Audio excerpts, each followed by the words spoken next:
Athens, 411 years before Christ. Beneath the marble arches of the slave market, a girl once known as Damaris was unstitched from her past. Her language meant nothing here. Her name was not written down. Naked beneath the sun, she stood while Athenian citizens circled like judges, noting the curve of her hips and the clarity of her teeth. No law shielded her.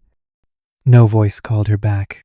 In the most enlightened city of the Greek world, a girl could be sold like clay and broken just as easily. The chains did not rattle. They were thin, delicate, made not of iron, but of law and custom. When the merchant dragged her forward by the elbow, the crowd didn't flinch. This was Athens. Slavery was as common as olives, and a foreign girl with strong legs and no tongue for Greek was merely a transaction. She had come from Thrace, from a village burned without name, and by the time her feet touched the mosaic floor of the agora, her body already belonged to someone else. A man with ink on his hands and a wife waiting in a shaded home lifted her chin, pressed fingers to her abdomen, and called her market fit. That was the last time anyone asked her to stand. After that, she was ordered. The house was wide and cold, tucked along a quiet corridor in Piraeus, where merchant families lived behind marble courtyards. When she stepped inside, her bare feet sank into stone that never warmed. A servant pulled her hair back and poured a basin of olive oil over her shoulders. Another one clipped her fingernails without a word. Her dress was a dull linen, marked at the collar with a thread of red, not decoration, but designation. Property of the house of Thracian. No mirror was given. No reflection was allowed. When she was led to her quarters, it was a windowless corridor behind the kitchen hearth, where the scent of charred fat clung to the walls like smoke after a fire. There were no names on the doors, only breath and silence and one rusted basin for washing. She was given a new name that night, Kore. It meant girl. That was all she was now, a girl who answered to the clang of a spoon on stone, a girl who would never again speak her mother's tongue aloud. In a city that praised theater, philosophy, and the rights of man, no one remembered the women beneath the stairs, and no one asked what they dreamed of in the dark. The Kyra never raised her voice. She didn't need to. The rules of the house arrived not as commands, but as glances long, still, and cold. On the first morning, Kore rose before the roosters, as she had been told, and waited outside the mistress's chamber with a bowl of warm water for her feet. She had not yet learned how to hold it properly. The basin trembled in her hands. A single drop fell onto the tiled floor. The mistress looked down, then up. That was all. No word, no slap, just a pause. The next morning, Kore found her water ration halved. The morning after that, the bread crust was gone. The house trained her through absence. To survive, she learned to disappear. The other slaves said little. Most were older, hardened by years of dry rooms and colder nights. The cook spoke in short commands. The laundress watched but never warned. Once, Kore dared to ask if she could use a broken shawl from the wash pile to cover her shoulders at dawn. The answer came later, when she was made to stand outside the atrium during the noonday meal, her thin dress soaked from scrubbing, her arms crossed tightly in shame. The sun burned across her back like judgment. That night, no supper was left for her. Hunger became a habit. She learned not to ask again. There were laws in Athens, laws about inheritance, citizenship, and contracts, but they did not reach behind the marble doors of private homes. Inside the oikos, the household was ruled by the kyrios, the man, but it was the kyra who enforced its rhythms. She maintained the order, the hierarchy, the shadows in which women like Kore lived. It was not hatred, it was structure. The kyra's own life had been sculpted by silence. She had once been a girl too, married by arrangement, veiled without consent, her name forgotten outside the walls. Now she reigned in her narrow domain, and Kore was hers to mold. Kore's duties grew. Sweep the courtyard, heat the oil lamp, fold the kyra's chitons along the creases of wealth, but most of all never be seen. If male guests entered, she had to vanish. If the master appeared, her eyes were to fall to the floor. Her body was useful, her voice was not. When she caught her own reflection once in the polished bronze of a ewer, she stared too long.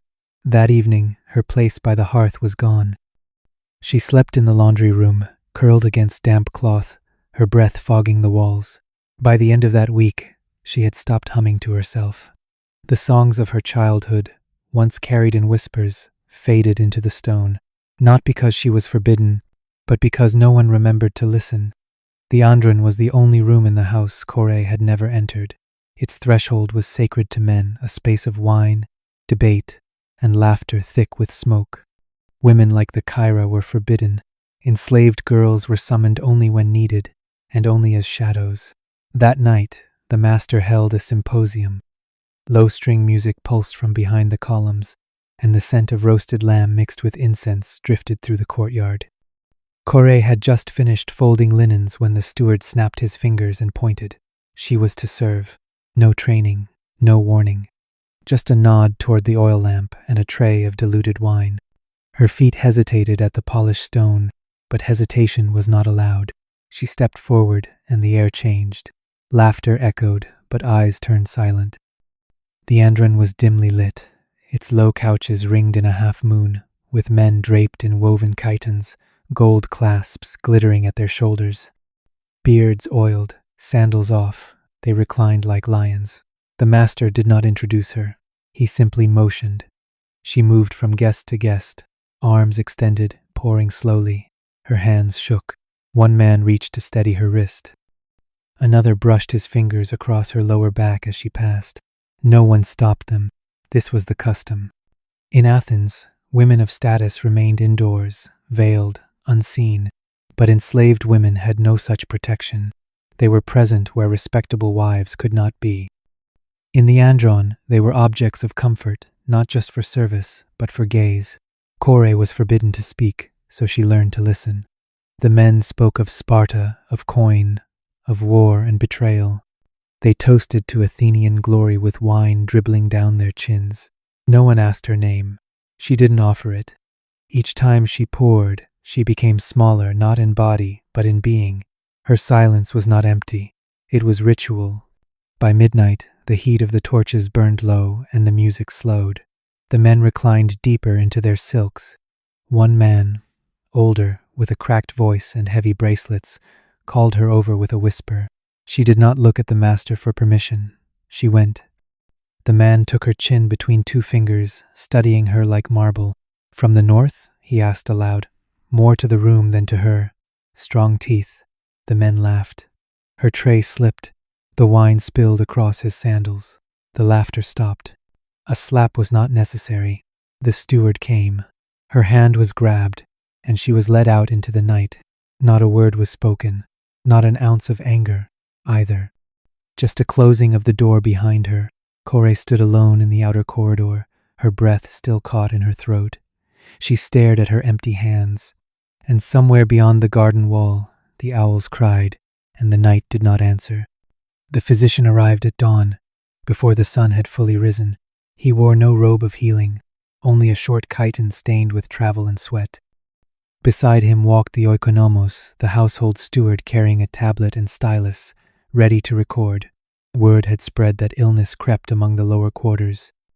One of the kitchen boys had collapsed by the oven. The master would not risk infection.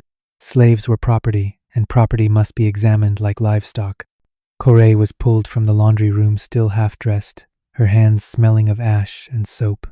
She was not allowed time to wash. The steward pointed to the courtyard where the others were already lined up, barefoot on cold stone, eyes lowered. It was not punishment. It was procedure. The women were told to disrobe. No one protested. Their dresses dropped like fallen skins around their ankles, and they stood in the chill as the physician passed from one to the next, lifting arms, parting lips, pressing into ribs.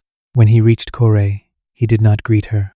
He tilted her head back, inspected her teeth, tapped her stomach, and then touched her thighs. She flinched. He paused, then made a mark on the tablet. She had been in Athens for nearly 1 year, and still she did not know what each gesture meant. The steward whispered to the physician. A nod followed. Kore's name, or rather, the name they had given her, was written down with a symbol she had seen before. It meant pending evaluation. Not death, not punishment, but something worse. uncertainty. In classical Athens, slaves were not just servants, they were investments. Their health, their fertility, their obedience, all were measured and recorded. A girl too weak to work could be sold at half her price. A girl who refused to bear children might be discarded entirely. There were no protections, no appeals. The physician's fingers were cold, but the silence that followed each examination was colder. Afterward, they were allowed to dress again, not in privacy, not in comfort. They slipped their linen garments over shivering skin while the men spoke just a few feet away. The steward gave no explanation. Corée returned to her duties, but something had changed. That night, her supper portion was reduced. Her name was not called in the morning. For 2 days, she was made to clean the outer latrines, far from the main house. No one spoke to her. She was being observed. On the 3rd day, a merchant arrived with a wooden cart lined in hay. Corée recognized the markings on its side. It belonged to a tannery outside the city walls. She did not breathe. She did not move, and only when the steward passed her by without a word did her knees finally give. Not from relief, but from the knowledge that in this world, survival was not mercy, it was delay. The belly swelled slowly. No announcement marked its beginning, no celebration, no blessing, not even a whispered word. Just the quiet, steady rounding of her stomach beneath the folds of her linen. Corée said nothing. She washed the master's clothes, trimmed the oil wicks, and served at the hearth as she always had. But the Kira noticed. She always did. One morning, after Corée bent to lift a jug and winced slightly at her back, the Kyra's eyes narrowed. That evening, Coré's chamber was searched. The midwife was summoned without request. She came with herbs and salt and a small bronze knife. Her hands were quick and impersonal, her eyes sharp. She pressed against Coré's abdomen and asked no questions. There was no need. The signs were ancient and obvious. When she finished, she turned to the mistress and gave a slight nod. The Kyra did not speak. She only walked to the lamp, adjusted the flame, and left the room. Her silence was a verdict. In Athens, an enslaved woman's child did not belong to her. The law made no space for motherhood among the owned. If the master was the father, and often he was, it changed nothing. The child would be property, born into the oikos, a body assigned from its first breath. If the Kyrios chose, he might raise it to serve. If not, it would be sold, or worse, exposed, left on a hillside to the will of the gods or the teeth of dogs. It was not called murder, it was called economy. For weeks, Corée was watched closely. Her rations were measured with precision, her movements noted. She was not beaten, she was not threatened, but her days shrank. No longer trusted in the kitchen, she was assigned to washing an endless rhythm of hands submerged in cold water, lifting soaked garments until her wrists ached. When her belly grew heavy enough to show, she was sent to the storage shed at the edge of the property to sleep alone. No fire, no cloth beyond what she wore, only straw and silence. When the child came, it came in the dark. No midwife attended. Corée bit her own hand to stifle the cry. Blood soaked the straw, and the pain hollowed her from the inside out. She wrapped the infant in what cloth she could find and held it until the sun touched the edge of the sky. Then they came. The steward, with a wet nurse beside him. No words were exchanged. Corée handed over the child because she had no right to keep it. Her arms remained empty, her dress stained. By nightfall, the straw had been changed. The shed smelled of oil and ash. And Corée, curled once again in silence, traced her fingers across her belly and tried to remember the shape of the weight she had lost. The sound of clay shattering was not loud. A small amphora, cracked at the neck, slipped from Coré's grip as she carried it through the portico. The oil spread across the tiles in a slow, dark stain. She dropped to her knees, hands trembling as she tried to gather the shards. The steward saw. He did not shout. He did not strike her. He simply turned, disappeared into the house, and returned moments later with a nod from the Kyra. That was enough. By midday, Corée was ordered to pack her things, though she owned nothing. She was given a threadbare cloak, her sandals, and a single piece of barley bread. The cart arrived just before dusk, the same one she had feared before. This time, It did not pass her by. She was helped in by a boy no older than 12, and the door closed behind her. No farewell, no warning of what came next. The cart rolled through the narrow streets of Piraeus, past the harbor where warships groaned under the weight of timber and bronze. Beyond the city gates, the air grew colder, and the road turned to dust. They did not tell her the name of the man who purchased her, but she saw the mark burned into the side of the cart. Laurion, the mines. Few returned from Laurion. It was where the broken were sent, men for silver, women for water, for washing, for whatever use they still had. There were no courtyards, no symposia, no household rituals, only stone and dust and the echo of iron on rock. As the city shrank behind her, Corée did not cry. Her tears had been trained out of her long ago. She simply looked at her hands, calloused, cut, browned by sun and soap. Once they had been soft. Once they had held a child. Now they held nothing. Athens would remember its philosophers, its heroes, its glory, but not her. She had no tomb, no tablet, no story. Only breath, once stolen and now fading down a road she did not choose. She had spoken no crimes, broken no laws. She had simply existed in a body the law refused to see as human. She was never meant to be remembered, but you remember her now. If you believe stories like Coré's still matter, subscribe, and tell me in the comments which state you're watching from. I read them all,